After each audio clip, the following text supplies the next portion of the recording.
Welcome back to the channel. My name is Chris Holton, and today we're going to be taking a look at the legendary mirror lens. Is it an affordable wildlife beast or an absolutely untamable monster? Stick around to hear my conclusions, and towards the end of the video there'll be some sample images which I've been taking over the last weeks.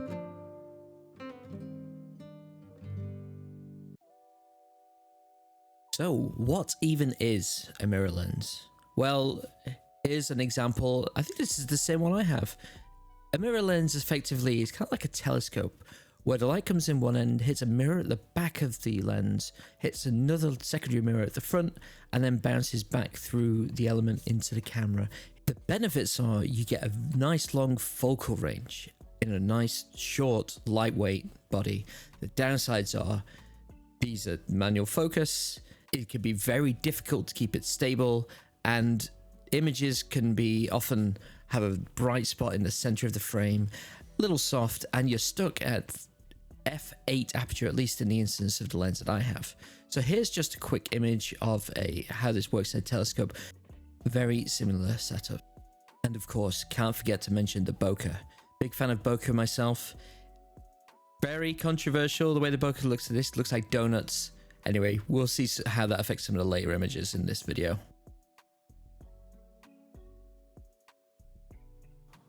So despite me complaining about eBay lenses in my tier list video, I have gone and got myself a new toy to play with, and that is a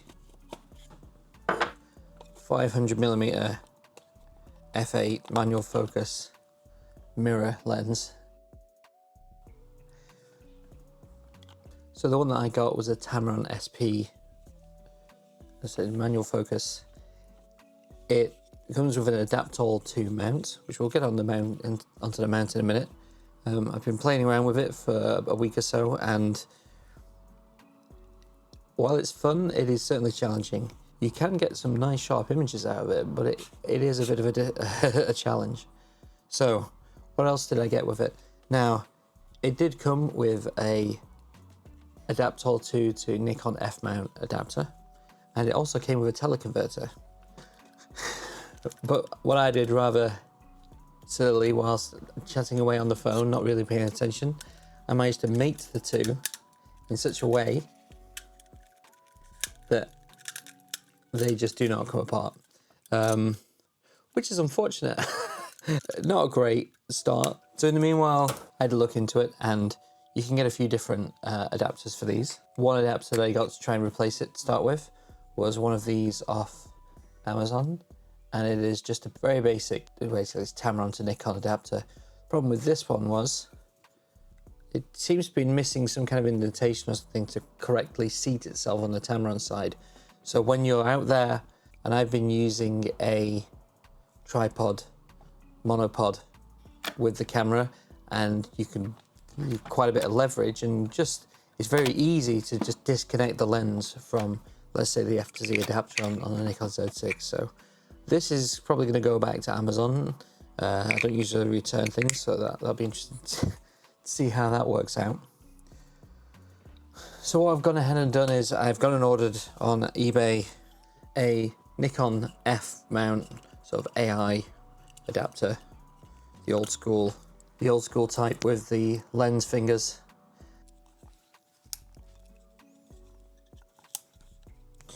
This seems to securely mount to the lens and not come off, which is not the case for the one from Amazon. So that one could stay. I've also picked up another teleconverter. So the teleconverter gives you 1000mm on full frame. And this is quite an old school. It's going to be very difficult to see all these black items. This is a very old school. It's got absolutely no communication with the lens, which is fine because the lens doesn't have anything to communicate. So that'll do fine. I've tested this, and I managed to get this on and off the lens without it causing any problems. So fingers crossed I don't end up in the same situation as last time. There you go, quite an old school adapter there. Such a shame about this. If anyone knows how to detach this this mess, let me know. Otherwise, I guess it can be an ornament to my failures on the wall, or I got the bin, I suppose. Yeah, just for a closer look down the barrel. Fascinating piece of kit. So, how does it perform in the real world, out and about? So, popped out to a local estuary. See if we can get some pictures of bird. And let's just set the scene here. This is a shot 24mm from my smartphone, and that's zoomed in at 500mm. So, quite a lot of reach. Quite a lot of reach indeed. However, it is not all roses. The stability of this handheld, like we're doing now, exceptionally difficult to keep things on track, get them focused. Doesn't help having a dog on board as well. So let's have a look at a little bit of video footage I took through the Z6, just so we can just show how honestly difficult it is to do this handheld.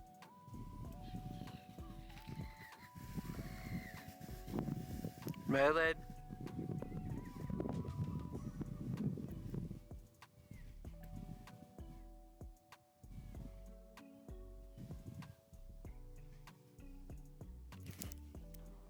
Yeah, pretty difficult. But using a monopod does help provide some stability.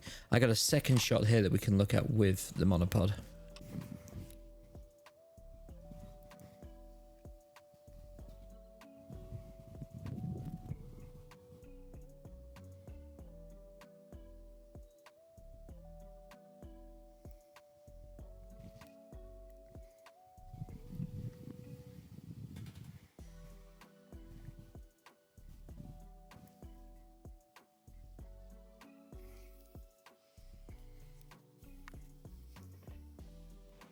So while I wouldn't class it as an unusable lens, it's definitely a challenging lens.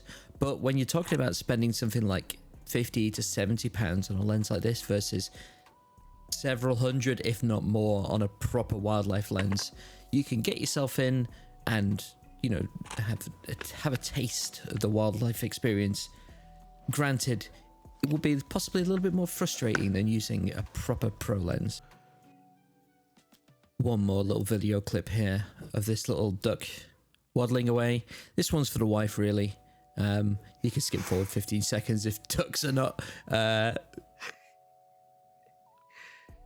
your taste, but yeah, you can hear I'm really struggling to kind of track this with the focus. I'm just about managing though, but it is very, very tricky. One thing to bear in mind is this is using the Z6's inbuilt in-body image stabilization. On another camera without that would be much worse.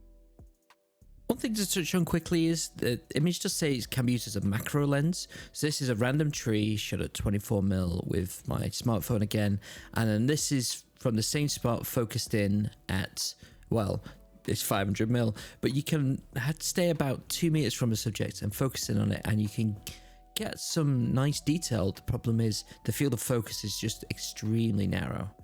Might be useful for some scenarios, but honestly quite impractical. Now you might be wondering, the moon, we've got a section on the moon, what's going on here? Well, back in 2007 I took a picture using a Fuji 5600 FD general sort of bridge camera. I just pointed at the moon, took a picture, and I was actually really happy with it. And it's not really even that impressive, but ever since I've just had difficulty in capturing that feeling again with taking pictures of the moon. So with a teleconverter and a 500mm going up to 1000mm, surely we have a chance at creating a good image of the moon. Surely. So out in the garden here, taking pictures, looking at the results on the back of the camera, I was getting a little excited. I was thinking maybe we could actually get some good results here. And you know, I tried a few things. I tried with and without the teleconverter. The tripod was a little frustrating, and you can see just when you're at 1000mm, oh my lord, it is shaky as hell. I had to up the timer to capture the image from 5 seconds to 20 seconds just to let it settle down enough, just so you could take the picture.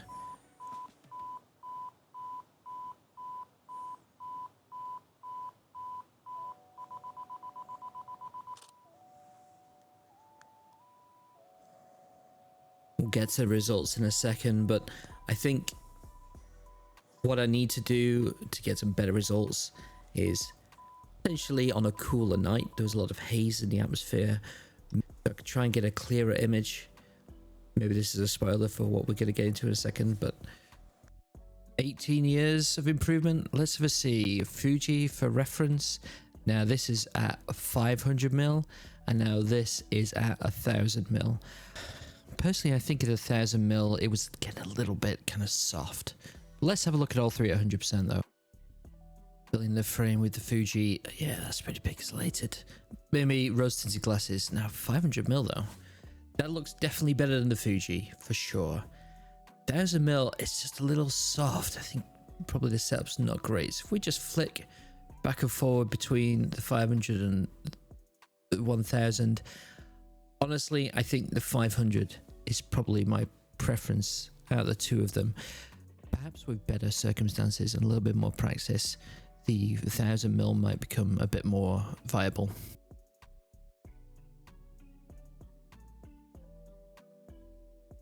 So we've had a bit of an overview of what the lens is, what it does, a couple of my experiences out in the field. Let's just have a look at some of the pictures I've taken and have a look at the keepers as well.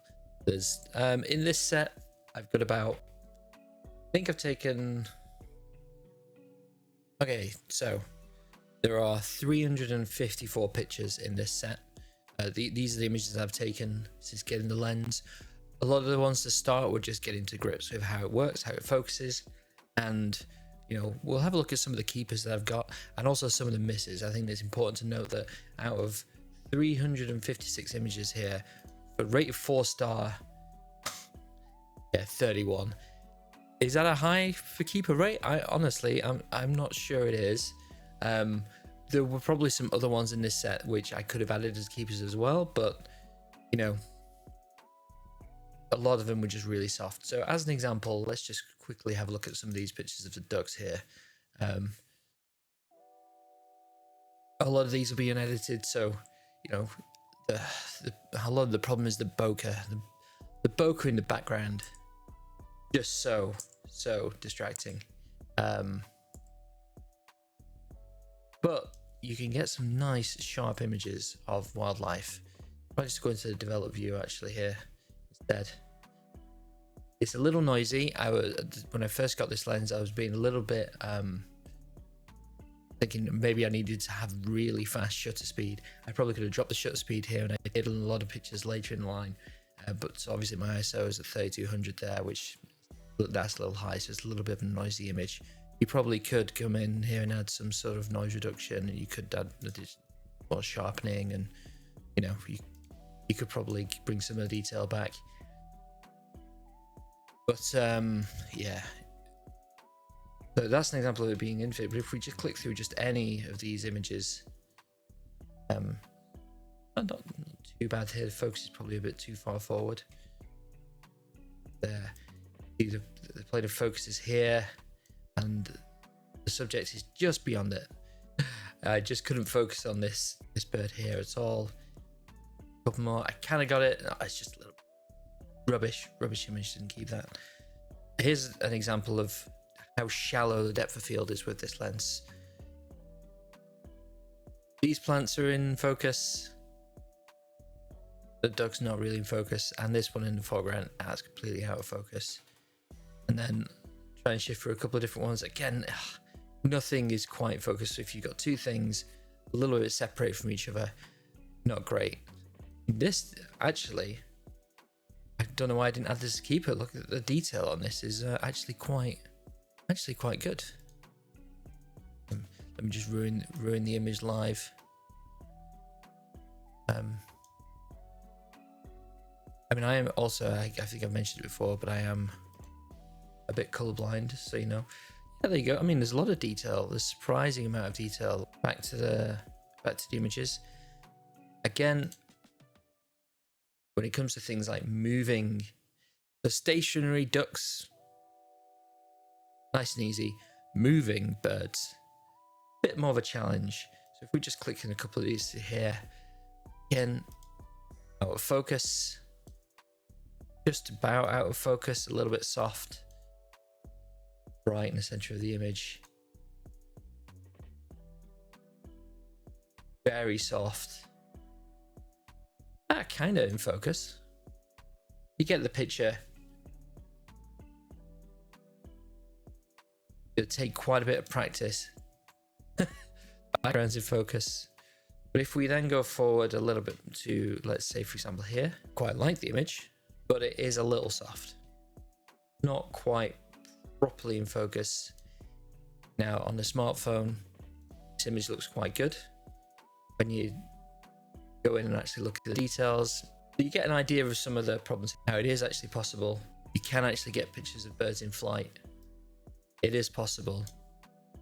The only downside here, I guess, here in this image is the bokeh in the background is quite distracting.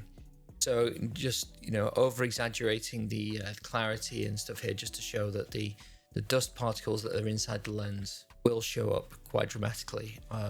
Now, I know that these are not on my sensor. I've cleaned it recently and I've tested with another lens, an image at a white wall, very high f-stop and longer exposure, and these dust particles are not there. So these are somewhere inside the lens, so there's a possibility if you're buying a used one on eBay, you might have to spend some time cloning things out. Such is life. Just to know, if a subject is quite close, you can actually, it is relatively easy to get a nice sharp picture of them. Similar to how I got a picture of the tree here. If your subject is relatively close, it is a lot easier to get a reasonably sharp image. If, for example, a little bit further away, you can potentially still get a sharp image. This took maybe 10 or so goes to attempt to actually get this sharp, and even then, it is a little soft. Granted, this hasn't been processed. You might be able to make it a little bit better, but it's still not amazing. However, you know, this bird here was a little bit closer than the other ones we were looking at. So actually, you get a nice view there of the bird's eyelid, and into just in frame, just long enough there to get a picture. And there, this is again the problem with the depth of field. The eyes in focus, beak nice and clean, crisp, but it's a little bit soft on the rest of the bird. But it absolutely is possible to get nice sharp images. Problem is, if your background like here, I don't like the bokeh of the plants in the background. In this image, a little less distracting because some of the leaves here are a bit more in focus, and there's nothing here. There's a couple of bits and pieces if you look closely that the donut bokeh, it gets a bit annoying. Compared to, unfortunately, I like the bird in this one, looking a little bit more at the camera with, I don't know what it's got on its mouth there. Maybe it's best not to worry about that. That looks a bit gross, to be honest. But plants in the background, just not so great. But overall, I think with a bit more practice on my side, I'll be able to get some other pictures out. I'll do another video in the future where I'll go out some bird hides and see if I can actually get, you know, do some wildlife photography that isn't just birds in the park. Maybe it'll be just birds in birds in a bigger park. Something a bit more interesting than seagulls, hopefully. But in general, you know, my thoughts on this lens for 70-odd quid. If you don't break the adapters like I did, if you get one with adapters already for your camera, 70 quid is pretty good value for getting into wildlife photography, I think. Real lenses, which you would use for pro wildlife lenses, the cost of those is absolutely outrageous. It's outside of my budget, certainly for the moment. And 500mm is a good range just to get close to some of these birds that just skitter away. But thank you very much for tuning in again. If you enjoyed this video, give it a thumbs up, subscribe, all that jazz. If you didn't enjoy the video, don't do anything. But I hope you found this interesting, and I'll certainly be taking this lens out again in the future, and I'll let you know my thoughts as I go along with that. So thanks again for watching, and see you in the next video.